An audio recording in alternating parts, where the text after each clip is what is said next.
লায়াস্তাখলিফান্নাহুম feel আরদি কামাস্তাখলাফাল্লাযীনা মিন ক্বাবলিহিম। আসসালামু আলাইকুম ওয়া রাহমাতুল্লাহি ওয়া বারাকাতুহু। বিসমিল্লাহির আলহামদুলিল্লাহি ওয়াসসালাতু ওয়াসসালামু আলা রাসূলিল্লাহ, মা বা'দ। সম্মানিত দ্বীনী ভাই বোনেরা, আজকের যে বিষয়টি নিয়ে আলোচনা হবে সেটা হচ্ছে গর্ভের বাচ্চা নষ্ট করা সম্পর্কে। গর্ভের বাচ্চা নষ্ট করা এটা ইসলামের দৃষ্টিকোণ থেকে অত্যন্ত একটা জঘন্য অপরাধ। যদি শরীরে কোনো কারণ থাকে সেটা ভিন্ন কথা, বাকি শরীরে কোনো কারণ না থাকলে গর্ভপাত ঘটানো স্বামীর আদেশে বা স্ত্রী নিজের বা দুজনে মিলে এটা হারাম, এটা করা যাবে না।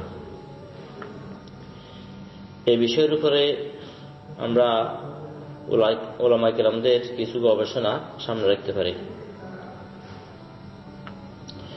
শাইখুল ইসলাম ইবনে তাইমিয়া রাহমাতুল্লাহ আলাইহিকে প্রশ্ন করা হয়েছিল, আন রাজুলিন ক্বালা লিজাওজাতিহি আসকিতি মা ফি বাতনিকি ওয়াল ইসমু আলাইয়া ফাইজা ফাআলাত হাযা ওয়া সামিআত মিনহু ফামা ইয়াজিবু আলাইহিমা মিনাল কাফারা। প্রশ্ন করা হয়েছিল, স্বামী স্ত্রীকে বলল যে তুমি তোমার পেটের সন্তান যেটা গর্ভে আছে এটা নষ্ট করে ফেলো, এটাকে বের করে ফেলো, গুনাহ হলে আমার হবে।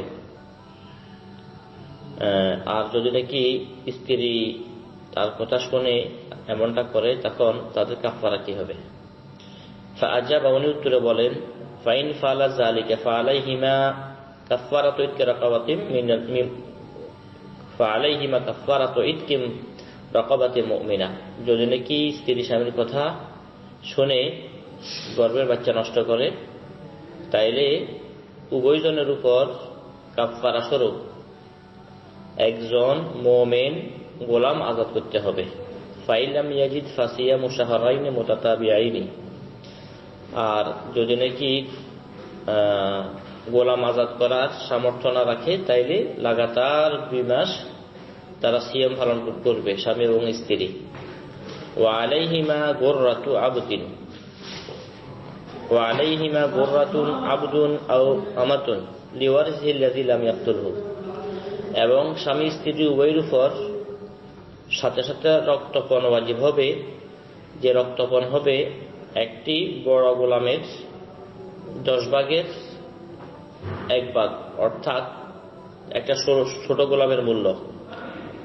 তো একটা ছোট গোলামের মূল্য কতটুকু হবে? তো সৌদি রিয়াল হিসেবে 50,000 রিয়াল হয় রক্তপণ। পরিপূর্ণ একজন গোলামের মূল্য হিসাবে বা 5টি ওটের 50টি ওটের মূল্য হিসাবে যার সৌদি রিয়াল হয় 50,000 রিয়াল। এই 50,000 রিয়ালকে যদি বাংলাতে করা হয় তাইলে 11,31,000 টাকা আসবে। এই 11,31,000 এটা যদি নাকি আমরা 10 দিয়ে ভাগ করি প্রায় বাংলাদেশের 1,13,100 টাকার মতো আসে। এটা হচ্ছে আজকের রেট হিসাবে। তাই যদি নাকি কোনো মা বাপ উভয় মিলে যদি নাকি গর্ভের সন্তানকে নষ্ট করে তাইলে তাদের 2টা সাজা। 1 নম্বর সাজা হচ্ছে যে তারা একজন মুমিন গোলাম আজাদ করবে, না পারলে লাগাতার 2 মাস রোজা রাখতে হবে এবং রক্তপণ আদায় করতে হবে। রক্তপণ এটা সারসংক্ষেপ হচ্ছে সাধারণ মানুষকে হত্যা করলে যতটুকু হয় তার 10 ভাগের 1 ভাগ, অর্থাৎ একজন মানুষ আরেকজন মানুষকে হত্যা করলে 10টা উট দিতে হয়। তো 10টা উটের মূল্য প্রায় বর্তমানে 11,31,000 টাকা। এটা আল জামিয়া আল কাসিম সৌদি আরবের একটা প্রতিষ্ঠান, তাদের গবেষণা অনুসারে কতটা। আর এর 10 ভাগের 1 ভাগ হবে বাংলাদেশের টাকায় প্রায় 1,13,100 টাকা। তাই ওই মা বাপকে এই 2টা কাজে করতে হবে, গোলাম আজাদ করতে হবে, না হলে লাগাতার 2 মাস রোজা রাখতে হবে, আর তার সাথে সাথে রক্তপণ স্বরূপ 1,13,100 টাকা এটা দিতে হবে কাদেরকে? ওয়ারিশকে। বাপেও পাবে না, মা তো পাবেই না, পাবে এই গর্ভজাত সন্তান যাকে নষ্ট করা হয়েছে তার ভাই বোন থাকলে, অর্থাৎ তার ওয়ারিশ যারা হবে, তখন ওয়ারিশের মাসালা আসবে। তখন বিদ্যান ওলামায়ে কেরামদের নিকটে গিয়ে এই বাচ্চার ওয়ারিশ কারা হইতে পারে, তারা এই টাকার মালিক হবে। তাই এই বিষয়টা অত্যন্ত জটিল। ভ্রূণ হত্যা করা মানুষের এটাকে একেবারে স্বাভাবিক মনে করে ফেলছে। এই ভ্রূণ হত্যার ব্যাপারে শাইখুল ইসলাম ইবনে তাইমিয়া রাহমাতুল্লাহ আলাইহির ফতোয়াটা যখন আমি এখানে আপনাদের সামনে উল্লেখ করলাম, তাহলে তার কতটুকু জঘন্য অপরাধ সেটা ফুটে উঠল। আর ভ্রূণ হত্যাকে মানুষের সাধারণ মনে করে, আলিয়াযুবিল্লাহ। তাই এটা অত্যন্ত জটিল একটা বিষয়। তারপরেও উলামায়ে কেরাম বিভিন্ন দিক নির্দেশনা দেন, যদি নাকি 40 দিন আগে, অর্থাৎ গর্ভের 40 দিনের মধ্যে যদি নাকি গর্ভপাত ঘটায়, এটা যদি নাকি উদ্দেশ্য এটাই হয় যে মায়ের ক্ষতি হবে বা সন্তানের ক্ষতি হবে বা বর্তমান বাচ্চা যে আছে তার ক্ষতি হবে, এটা যদি নাকি হয়, তাহলে 40 দিনের ভিতরে কি করতে পারবে? গর্ভপাত ঘটাতে পারবে। 40 দিনের আগে এটা শুধু বীর্য আকারে থাকে। আর যদি নাকি 40 দিনের উপরে চলে যায়, তখন উলামায়ে কেরামদের মধ্যে দুইটা মতভেদ আছে। কেউ বলতেছেন যদি 40 দিনের পরে বাচ্চার গর্ভপাত নষ্ট করা হয়, গর্ভের বাচ্চা নষ্ট করা হয়, তাইলে তাদেরকে কি করতে হবে? যে আগে বললাম, গোলাম আজাদ করতে হবে, নাহলে 2 মাস রোজা রাখতে হবে এবং সাথে রক্তপণ দিতে হবে। আর কিছু কিছু উলামায়ে কেরাম বলেন যে যদি নাকি 4 মাস হয়ে যায়, তাইলে এই রক্তপণও দিতে হবে, তারপরে গোলাম আজাদ করতে হবে, না হলে 2 মাস সিয়াম রাখতে হবে। আর যদি নাকি 4 মাস না হয়, এর ভিতরে হয়, তাইলে এগুলো আসবে না, তবে তাদেরকে তওবা ইস্তেগফার করতে হবে, ভবিষ্যতের জন্য তওবা করতে হবে যে তারা ভবিষ্যতে এমন অন্যায় কাজের মধ্যে জড়িত হবে না। তাই এখানে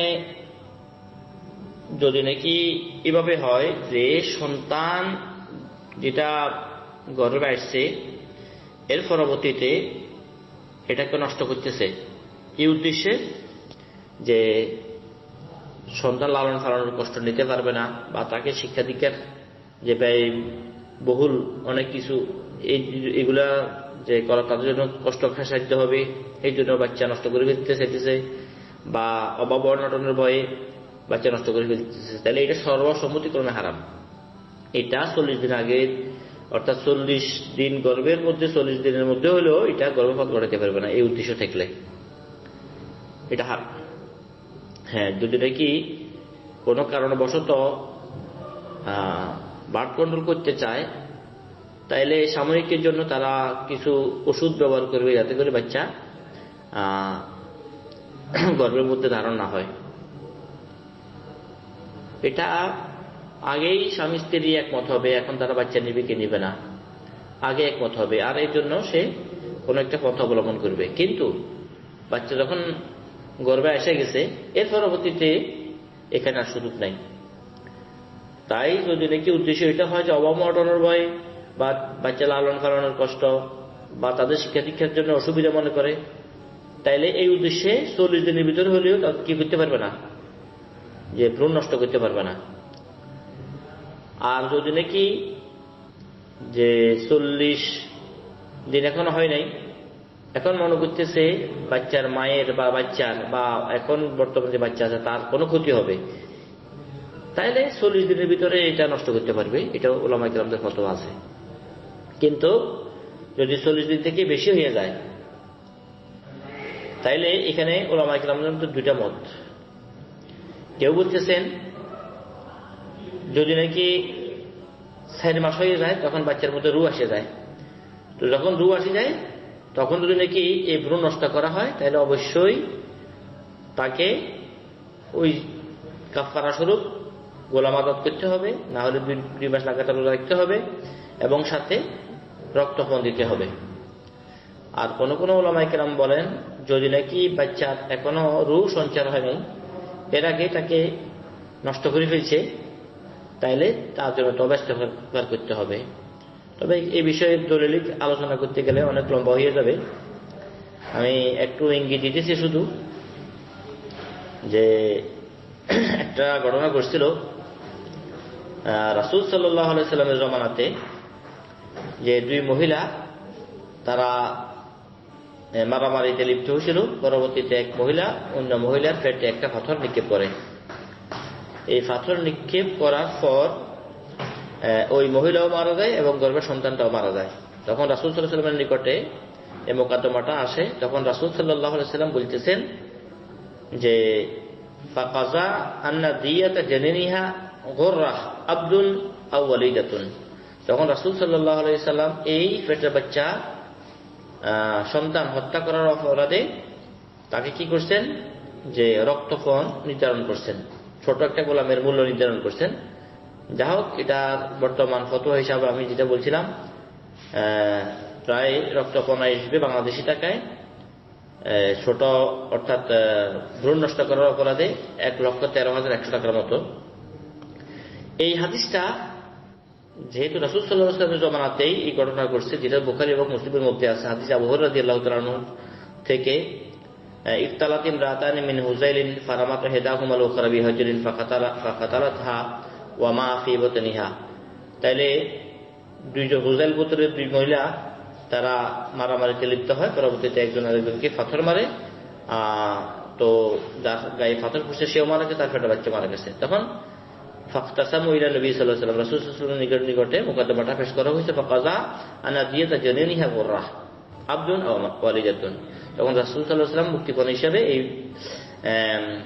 অর্থাৎ এই গর্ভের বাচ্চা যখন আগে তাকে হত্যা করা হয়েছে, এর অপরাধে ছোট গোলাম বা ছোট বান্দির দাম রক্তপণ হিসেবে রাসূল সাল্লাল্লাহু আলাইহি ওয়াসাল্লাম খরচ করছেন। এই হিসেবে বোঝা যায় যে অবশ্যই এটা অত্যন্ত জঘন্য একটা অপরাধ।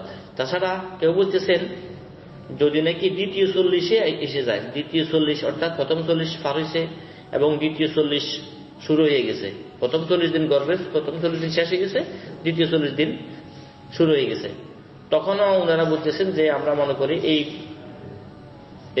বিষয়ের ফতোয়াটা এটাই প্রণিধানযোগ্য হবে যে তখনও কি করতে হবে, গোলাম আজাদ করতে হবে বা গোলাম আজাদ করতে হবে বা লাগাতার 60 রোজা রাখতে হবে, 2 মাস রোজা রাখতে হবে এবং রক্তপণও আদায় করতে হবে। এই বিষয়েরও একটা হাদিস আছে। এই হাদিসটা সহিহ মুসলিমের মধ্যে আছে। সেটা হচ্ছে যে রাসূল সাল্লাল্লাহু আলাইহি ওয়াসাল্লাম বলেন, ইজা মারা বিন নুতফাতি সিনতানি ওয়া 40 লাইলা, যখন নাকি গর্ভের সন্তানের বয়স 42 দিন হয়, আল্লাহ তাবারক ওয়া তাআলা বাআসাল্লাহু ইলাইহা মালাকান, আল্লাহ তাআলা ফেরেশতা পাঠান, ফাসাওয়ারাহা, তখন তার আকৃতি দান করেন, ওয়া খালাকা সামাহা, তার কান সৃষ্টি করেন, ওয়া বাসারহা, তার চোখ সৃষ্টি করেন, ওয়া জালদাহা, তার চামড়া সৃষ্টি করেন, ওয়া লামাহা, তার গোশত সৃষ্টি করেন, ওয়া ইজামাহা, তার হাঁটি সৃষ্টি করেন। তাইলে এই মুসলিমের বর্ণনা বোঝা যায় যে দ্বিতীয় 40-এ আসলে তখন বাচ্চার দেহের গঠন আকৃতি এটা সৃষ্টি হয়। তাই এই হাদিসের দৃষ্টিকোণ থেকে বিভিন্ন মুহাদ্দিসিন বলেন যদি নাকি দ্বিতীয় 40-এও যদি নাকি গর্ভপাত করে, তখনও তাদেরকে এই কাফারা স্বরূপ প্রথমে যেটা বলা হয়েছে যে গোলাম আজাদ করবে, না পারলে 2 মাস রোজা থাকবে লাগাতার এবং সাথে থাকবে রক্তপণ। এটাই সবচেয়ে বেশি গ্রহণযোগ্য মত বলে ওনারা উল্লেখ করছেন। আল্লাযী নারা তারজিহাহু, অর্থাৎ 2 মতের মধ্যে এই মতটাকে আমরা বেশি প্রণিধানযোগ্য মনে করি। তাই সম্মানিত দ্বীনী ভাই বোনেরা, যদি নাকি বাচ্চা লালন পালনের কষ্ট বা অবগণনের ভয় থাকে, তাইলে কোনো অবস্থাতেই ভ্রূণ নষ্ট করা যাবে না 40 দিনের ভিতরে হলেও। কারণ আল্লাহ তাবারক ওয়া তাআলা তাদের রিজিক এবং আমাদের রিজিক দিবেন, রিজিকের মালিক আল্লাহ তাবারক ওয়া তাআলা। হতে পারে এই বাচ্চার মাধ্যমে আল্লাহ তাবারক ওয়া তাআলা এমন বরকত রেখেছেন যেটা তারা সারা জিন্দেগি মেহনত করে সেরকম বরকত পাবে না। তাই এগুলো প্রায় শিরকের তরফে পড়ে যায়। তাই এই সমস্ত অপকর্ম থেকে আমাদেরকে অবশ্যই বাইরে আসতে হবে এবং কোনো স্ত্রী যদি নিজে করেন নিজে অপরাধী হবেন, এবং যদি নাকি স্বামীর নির্দেশে করেন তাইলে একটা কথা আমাদের খেয়াল রাখতে হবে যে আমরা স্বামীর আনুগত্য করব তার ভালো কাজের মধ্যে। একটা হাদিস আছে সহিহ বুখারী এবং মুসলিম থেকে, আন আলী রাদিয়াল্লাহু তাআলা আনহু নবী সাল্লাল্লাহু আলাইহি ওয়াসাল্লাম قال لا طاعة في معصية الله إنما طاعة في المعروف। অর্থাৎ আল্লাহ নাফরমানিতে কারো আনুগত্য করা যাবে না, একমাত্র আনুগত্য করবো আমরা ভালো কাজের মধ্যে। তাই স্বামী যদি নাকি বলে যে তুমি ভ্রূণ হত্যা করো, ভ্রূণ নষ্ট করো, তাহলে এই স্ত্রী তার স্বামীর কথা শুনতে পারবে না।